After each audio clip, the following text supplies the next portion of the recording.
প্রথমেই সবার কাছে সরি বলে নিচ্ছি, কারণ এই ভিডিওটা করার সময় আমার মোবাইল অফ হয়ে গেছে, আমি বুঝে উঠতে পারিনি। সেই কারণে ভিডিওতে কিছু কিছু মিস গেছে, যেগুলো আমি মুখে বলে দিব। এই তো আচ্ছা, ভিডিওটা শুরু করতেছি। আসসালামু আলাইকুম, সবাই কেমন আছেন? আশা করি ভালো আছেন। আমি আলহামদুলিল্লাহ ভালো আছি। এটা হচ্ছে থাই স্যুপ রেসিপি।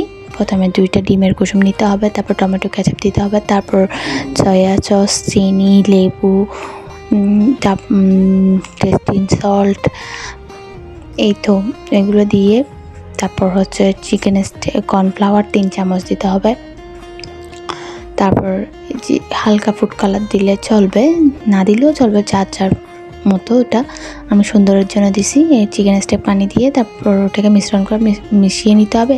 এরপরে কড়াইয়ে চুলায় তেল দিয়ে অল্প খাবার তেল, যেটা ওইখানে আদা রসুন, 1 চামচ মরিচ গুঁড়া, 1 চামচ জিরা গুঁড়া, অল্প লবণ দিয়ে ওটাকে ভালোভাবে কষিয়ে ওখানে যে সিদ্ধ করা চিকেনটা আছে ওইটা দেওয়ার পর তারপর চিকেন স্টেক পানি দিয়ে ওই যে মিশ্রণটা ছিল ওইটা ওখানে ঢালিয়ে দিবে। ঢেলে সুন্দর করে মেখে নিবে, ওটাকে সুন্দর করে জাল করে নিবে আর কি। জাল করতে করতে ওই মিশ্রণটা যখন একটু ঘনত্ব আসে যাবে তখন ওই ডিমের সাদা অংশটা ওখানে ঢেলে দিবে।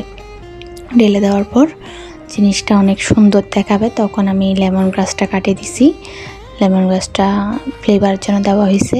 এরপরে হচ্ছে আদা কুচি, গাজর কুচি, ওগুলো সব ফ্লেভারের জন্য, যার যেমন পছন্দ সে তেমন করতে পারবে, আমি আমার মতো করি। এই তো এভাবে করে থাই স্যুপটা রেডি হয়ে গেছে। এবার পরিবেশন করবেন, দেখবেন অনেক সুস্বাদু, অনেক মজা, সকলে পছন্দ করবে। আজ এই পর্যন্ত আমার ভিডিও, যাদের যাদের ভালো লাগে সবাই সাপোর্ট করবা।